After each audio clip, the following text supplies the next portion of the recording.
Okay, so I just want to produce a very rough commentary on some trade-offs associated with where a particular individual's intelligence lies in the different areas, and talk about how trends may or may not help certain people's natural scorecard in these areas. So, just to focus on one particular area that I'm interested in, if John Doe or Jane Doe is very strong in some of these ideational fluency areas or crystallized intelligence, typically, what I've noticed in that scenario is a lot of times rather than getting the reward for being great in this area, a lot of times actually this is taxed quite a bit because a lot of that is in communication. So if you're trying to communicate to somebody and you're very quick and you throw a lot of what's seemingly random to the recipient, random associations that have actually potentially a lot of hidden meaning and some true connections, it's just not being able to be received by the other person. So in other words, it requires a dance partner on the other side that may not know the pre-programmed dance routine that you have in your head. It often comes on the other side and they're able to say, I don't get it, what are you talking about, I don't understand. And in communication, one of the basic tenets is that means that the onus is back on the person communicating to do a quote-unquote better job, which usually means heavy lifting and more time to think that over and make sure the message is going to be able to be digested by people who score in this area from the fat part of the bell curve, which maybe 1 out of 10 it's a 3 to 7 or 4 to 6 range. When if you're operating at a 9 or a 10 here, and you're very skilled at putting together random associations and recalling them and creating hybrids of them very quickly, you don't like to slow down and make that into a digestible form.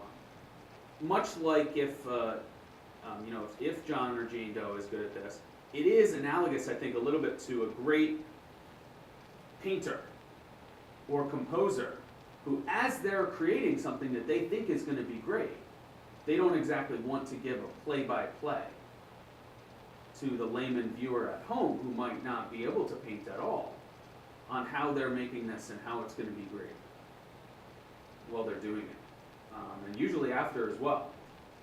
Now, let's say you're great at spatial intelligence. So things like, here we go, spatial relations right here on visual perception. Spatial intelligence, spatial scanning, that means you're perhaps good at packing a trunk or directions. Personally, I'm not very good at that at all. The good news in that area, in terms of a comparative advantage or just the fact that covering up my weakness, is that's becoming obsolete with technology. Being good at directions, yes, in the event that you're lost in the woods or you run out of battery on your phone or whatever, very, very few outlier black swan situations where that's going to be very valuable. So I think that in terms of having that intelligence, one of the downsides is the technology is quickly making that obsolete, whereas on the other side, technology to try to create an algorithm around this and make it more obsolete or automated is going to be very, very difficult because it's so abstract. But also because it's so abstract, you have a difficult time communicating that to the masses, and you have that frustrated conversation partner who is, quote, doesn't get it or is not able to understand. On the upside, currently, before technology makes it completely obsolete, although some I think would argue it already is, in packing a trunk and doing things like that, and directions specifically, is that, and different organizational things, is that people often don't question the value. If it's, how do I get to this place? And, take 2 rights, a left, 3 lefts, 1 right, a U-turn, a right. Someone who's an absolute genius and a 10 in that particular factor. And when they do it, the response they get is, wow, you're awesome at directions. That's totally amazing. You're so smart. Whereas on this side, if you quickly come up with associations and abbreviations and hybrids and ways to communicate and connect ideas, thoughts, abstract concepts, you're only met with, what are you talking about? I don't get it. So just pretty much some commentary on the trade-offs and how the trends and technology are going to influence what we are good at and where you want your strengths to lie. Another big argument with a lot of things is, should you focus on your strengths? Should you make your 8s turn your 8 into a 9? Or should you turn your 2s and 3s into a 3 and 4?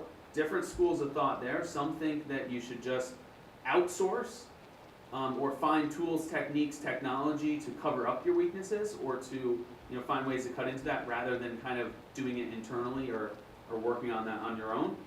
And you should focus on your strengths. Or perhaps to be more well-rounded, you should focus on both.